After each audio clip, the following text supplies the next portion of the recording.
So today we have with us Anupam Srivastav sir, who is practicing advocate in Delhi High Court. And let us introduce him. He is an alumni of Campus Law Center, Delhi University, and is the managing partner of the Chambers of Law. And he has been into the mainly practicing the civil law.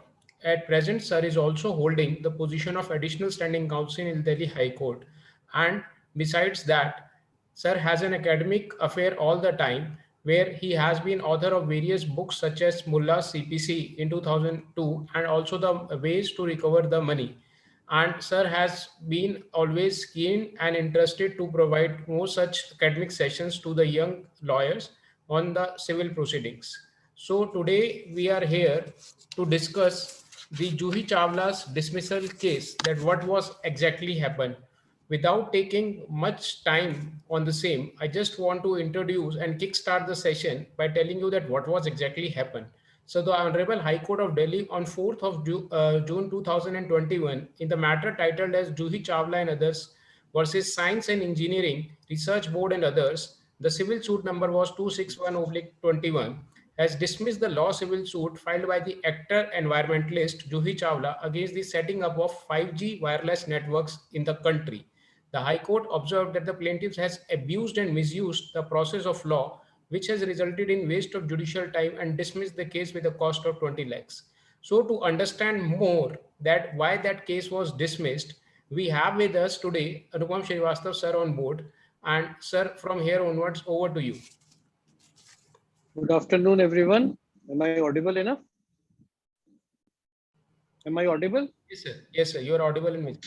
Good afternoon. You know why we are here is that Juhi Chawla's case.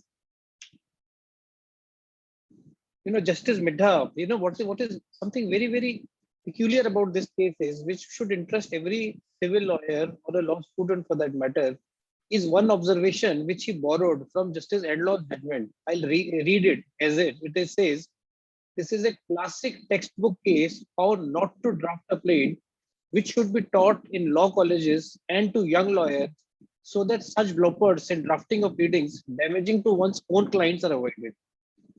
So this is a kind of a warning to all of us that we should be very, very particular in drafting of a plaint, and we should not miss out on something which we ought not to have missed out at all.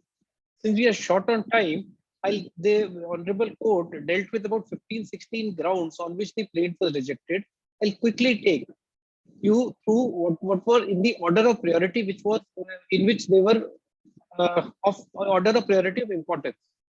I'll keep sharing the judgment, the extract of the judgment with you so that we can read it together. The first part, which is to be most important to be seen, is the suit was instituted against central government and central government bodies, but a notice under section 80C was not given.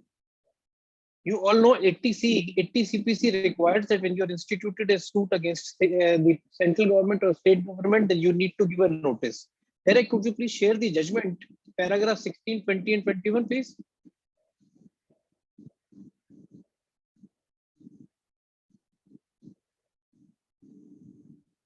Derek? Yeah. Now, 16, we'll start with 16.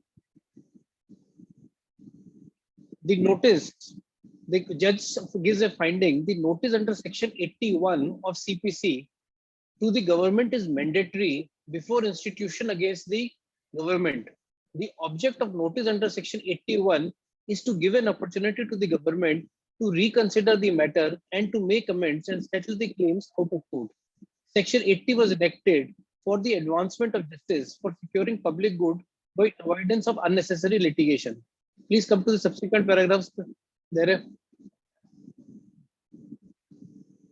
What was argued was that there is no need to have a section 80 notice because an advance notice was already served on the other side, and it is only an empty formality. 80 is only an empty formality. The plaintiff's contention that section 81 notice in empty formality is contrary to the well settled law and this is hereby rejected.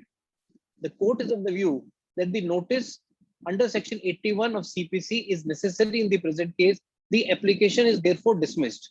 This was the single most important reason why this suit was dismissed to beat 80, you need to have an 82 notice seeking exemption from filing, from issuing notice in case there is urgency involved. There was no urgency involved. All what they pleaded was that it is an empty formality and it need not be fulfilled. Yes.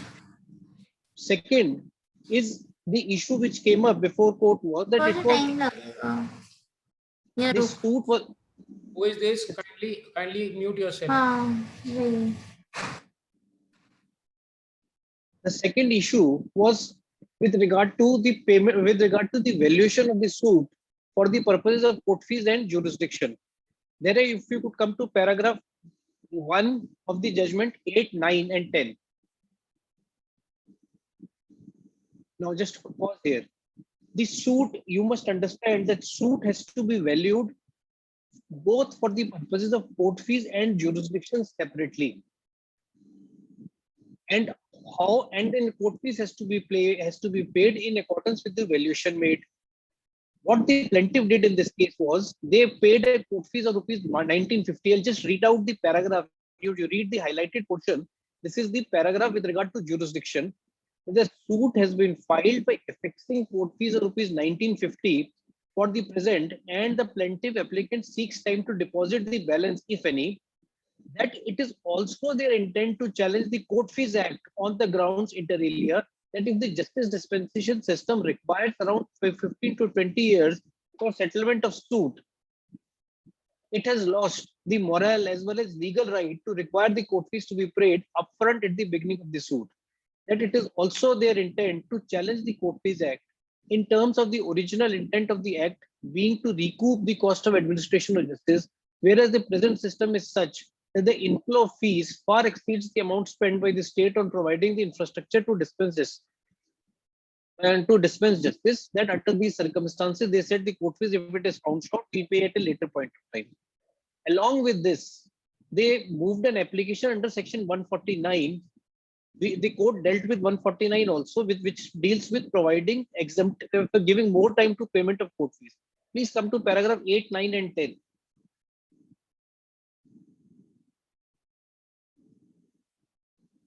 The plaintiffs have valued the suit for the purpose of jurisdiction at rupees 2 crore. See, we don't know the background of the case. The total facts have not come out here in this case, but the valuation for the purpose of jurisdiction is 2 crores.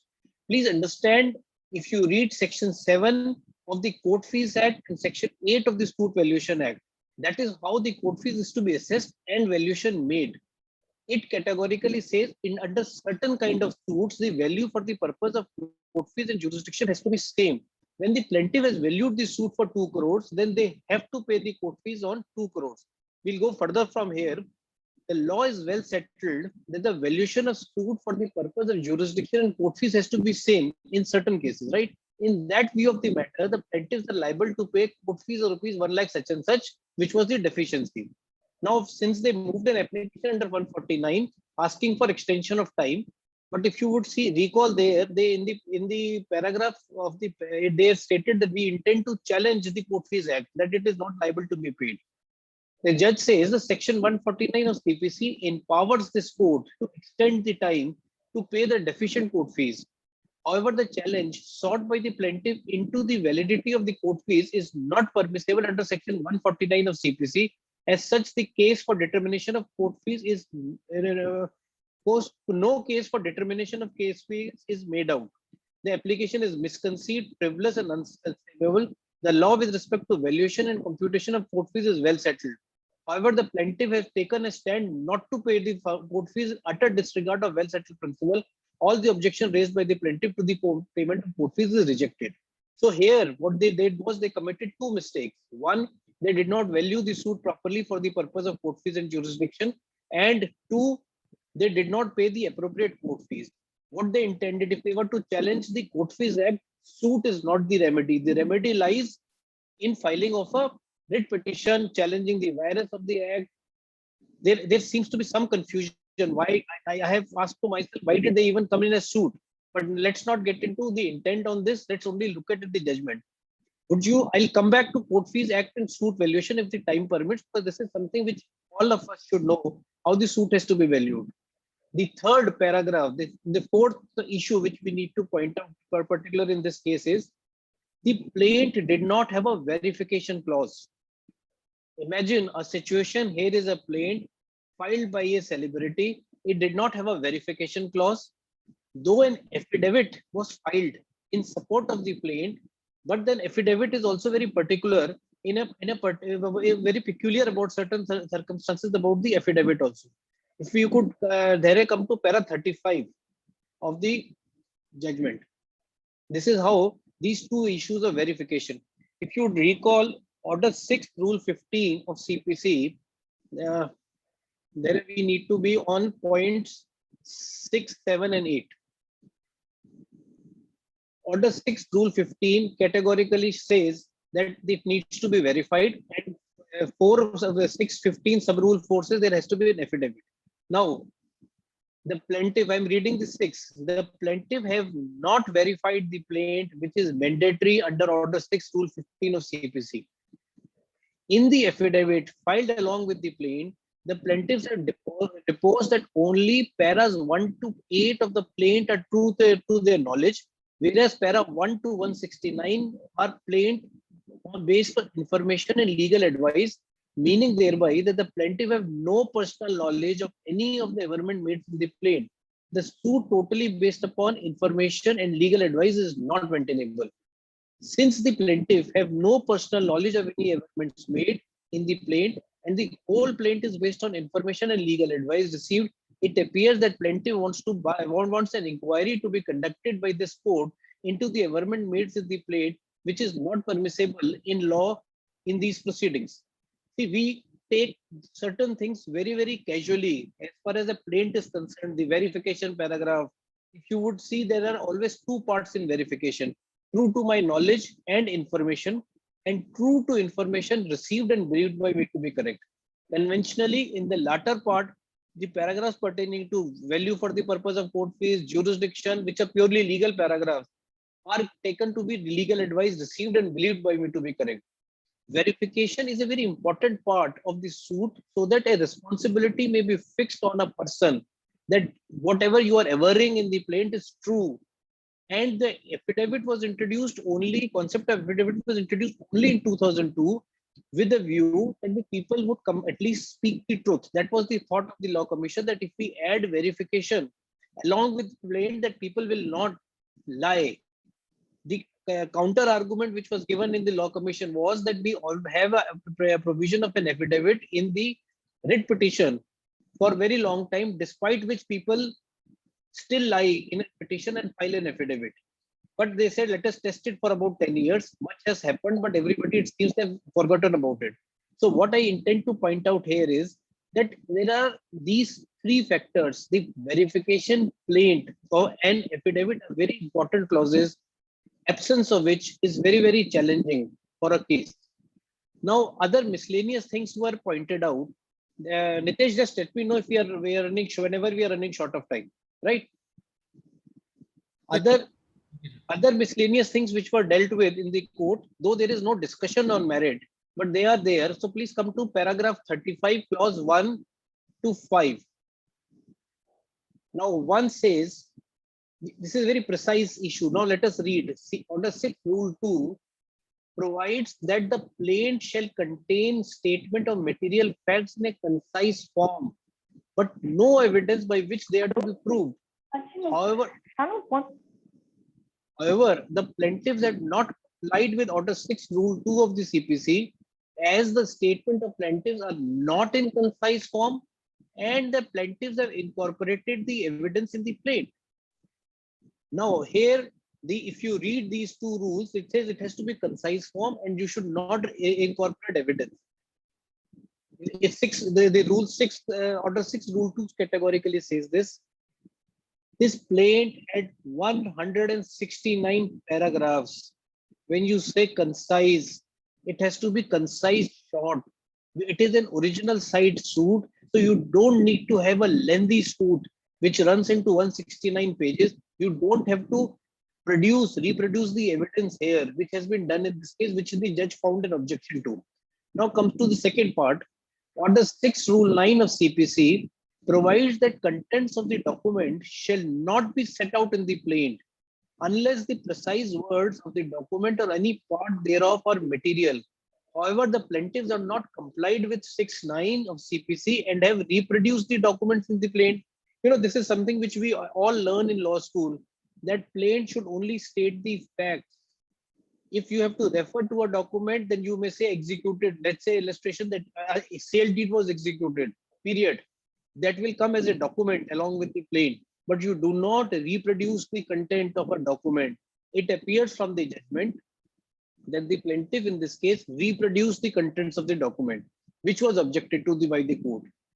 Third is the plaint is stuffed with unnecessary, scandalous, frivolous, vexatious averments, which are liable to be struck down under Order 6, Rule 16 of CPC. See, 616 is something antithesis to 617. 617 says amendment of plaint by the plaintiff. 616 is something where a defendant can insist that certain portions of the plaint be removed because they are frivolous, vexatious, and scandalous. We don't know. The judgment does not discuss what were those unnecessary, scandalous, frivolous things, but the court found certain allegations to be frivolous, vexatious, and therefore the court held it to be contrary to what the CPC requires. Fourth is, they say the plaintiff have joined 33 defendants in this suit. However, the plaint does not reflect the compliance of Order 1, Rule 3 of CPC procedure in joining 33 defendants in one suit. I'll just take you there if you could, and I'll read the next paragraph and then we look at CPC for a minute. The second part is they say the plaintiff has joined causes of action without complying with Order 2, Rule 3 of CPC. So what is requirement is that you can have multiple defendants in a suit, which is jointer of parties, and the subsequent is a jointer of cause of action. There, if you could open CPC Order 1, Rule 3.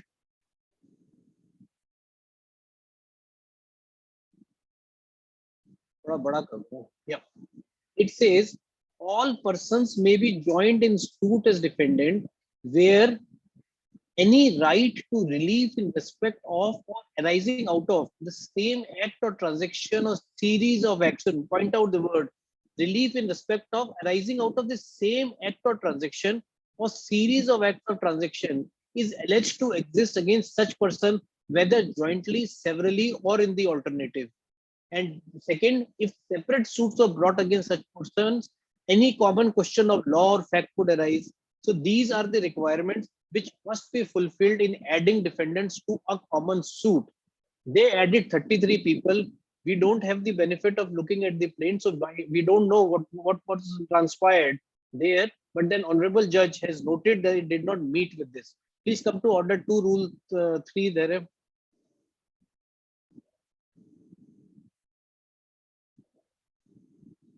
Now, joinder of causes of action is when multiple cause of action could be joined in one suit. Save as otherwise provided, a plaintiff may unite in the same suit several cause of action against the same defendant or the same defendant jointly, and any plaintiff having cause of action in which they are jointly interested against the same defendant or of the same defendant may unite such causes of action in the present suit. So it is necessary that these causes of action should be common, by which can be brought in a common suit. So this is so far as these parts are concerned, which is we discussed here. Now I'll take you to paragraph 37. We miss out on something. Paragraph 37 of the judgment. You file a suit, the registry comes with an objection. At times we all get irritated in correcting those mistakes. But my suggestion to you is that you should not ignore those objections, consider them, try to rectify the mistakes. Otherwise, it may land up in difficulty. Now, let us see what happened in this case. The plaintiff filed the suit on 28th May 2021, in which the registry raised an objection to the maintainability of the suit.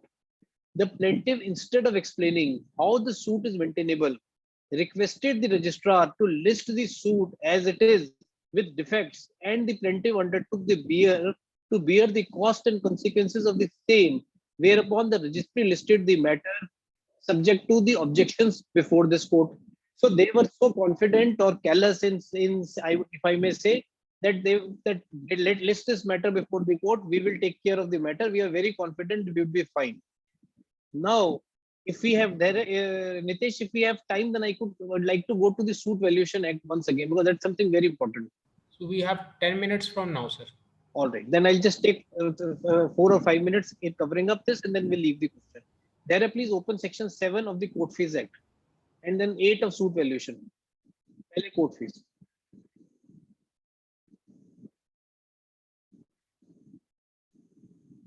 Now, just hold on, just pause here.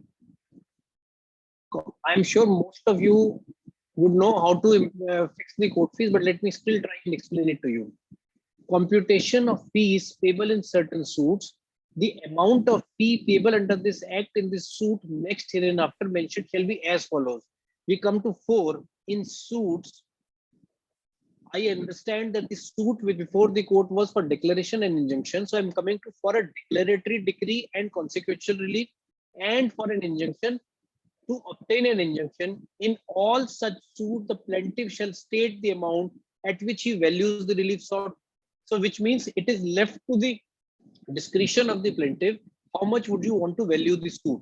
Injunction suits are valued at 113, 5,000 rupees, 2 crore rupees, or 5 lakh rupees, 130 rupees, 5 lakh rupees, and 2 crore rupees, which changes the jurisdiction. Similarly, declaration is also a discretionary relief of court, and you can value whatever you would want to value it. Nobody would come and say it is not correct. Now, please open the suit valuation section 8. There.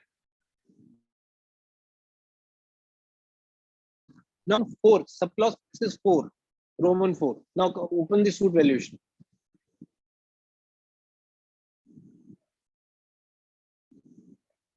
Now, where in suit, other than those referred to in Court Fees Act 1870, Section 7, Paragraph 5, 6, and 9, and Paragraph 10, Clause D. I'll pause here. These are exceptions. 5, 6, 9, 10. We are in 4. The suits which we are talking about fall in 4. Court fees are payable ad valorem under the Court Fees Act 1870, comma, the value as determinable for the computation of court fees and value for the purpose of jurisdiction shall be same. So if we now come back to the paragraph in the judgment, paragraph 8, 9, and 10 of the judgment, please, quickly.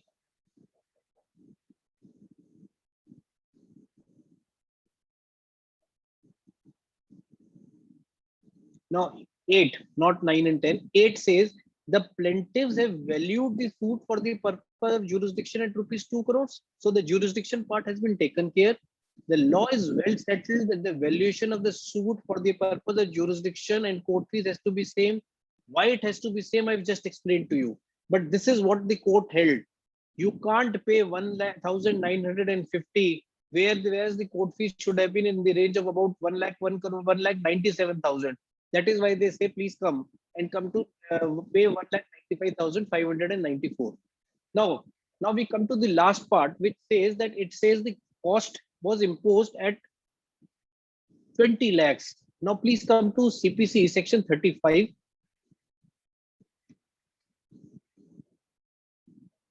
A, 35A. This is a compensatory cost. If you come to 35 for a minute before we come to compensatory 35A.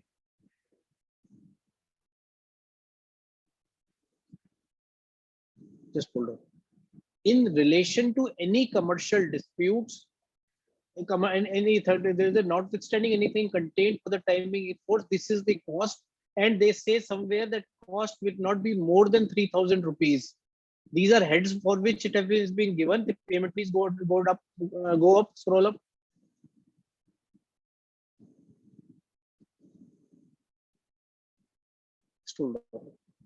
Somewhere they say it can't be more than 3,000. 35A talks about compensatory cost. Please come to 35A. In any suit or other proceedings, including an execution proceedings, or party claim on ground that claim or defense any part of it as against the objector false or vexatious to the knowledge of the party to whom it has been put forward, and thereafter as against the objector and claim or defense, etc., etc., they can impose the cost. there's much debate going on that the court could not have imposed cost more than 3 lakh rupees, 3,000 rupees. This is what is prescribed by CPC. I'll tell you that is not correct. Please refer to the High Court rules, original side rules which were framed in 2018. There, please open that. Chapter 20A. सबसे पहले on the top. Yeah. If the court considers any party abusing the process of court in any manner, considered dilatory, vexatious, malafide, and abuse of process by them, the court shall require the delinquent party to make deposit payment upfront in the manner directed by the court of such cost as the court deems appropriate before proceeding further in the matter. So the word used are as the court deems appropriate. High Court rules are framed by virtue of section 129 and 128, 129 of CPC. They have the force of statute. Therefore, the limitation of section 3,000 rupees, which is imposed by CPC, is done away. And therefore, it was perfectly justified for the single judge to pass an order fixing a court fees of fixing a cost of 20 lakhs in this case. Now, the issue which would come is whether it is justified or not. Appellate court perhaps would decide on this, but there is nothing wrong in doing this. Now I'll close this. If anybody has a question or anything, please ask me.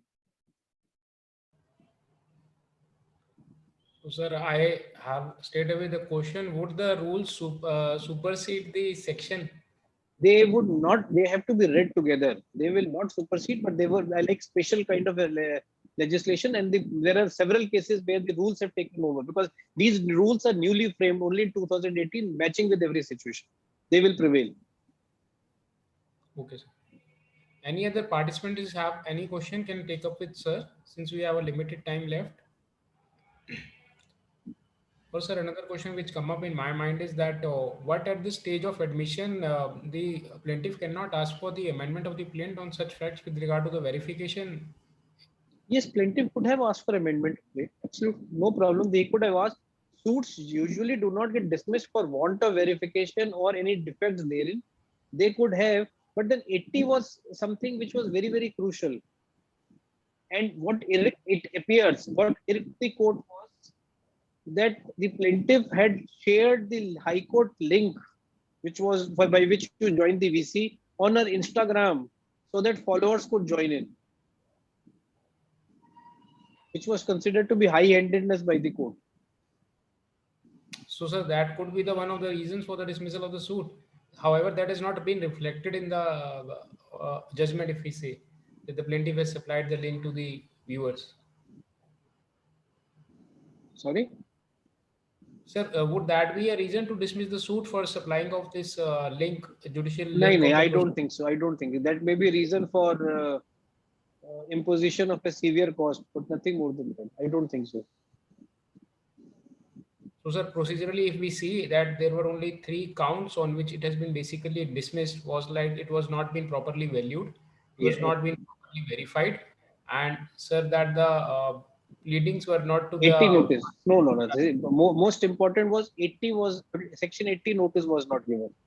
Okay, sir. To say up where they took a plea that it is an empty formality is not correct. And they said we have served an advance notice. The way you serve it in a writ petition. 80 requires a notice to be given to government 60 days time for them to bend their ways. That is something which is most important. As far as court fees part is concerned, yes, there was a incorrect valuation, but then the court gave them time to pay the deficiency. So the larger part is section 80 non-compliance, for which the plaint had to be returned. So, sir, there is a question by Ms. Hina Dawar that what is in the plaint were the frivolous and scandalous averments? We don't know. I'm sorry. Even I would like to know that. For that, appellate court is yet to decide. No, appellate court, maybe the pleading never came out. Usually people share the plaint, etc. outside. The pleading never came out. And the judge has also not dealt with those things. Yes, that was surely there. So, sir, can in section 80, can a normal legal notice be presumed as a notice of section 80 in a suit against government if we wait for 60 days? I think so. You can. You don't need to say that it is a notice under Section 80, but you have to give a notice and then wait for 60 days before filing a suit.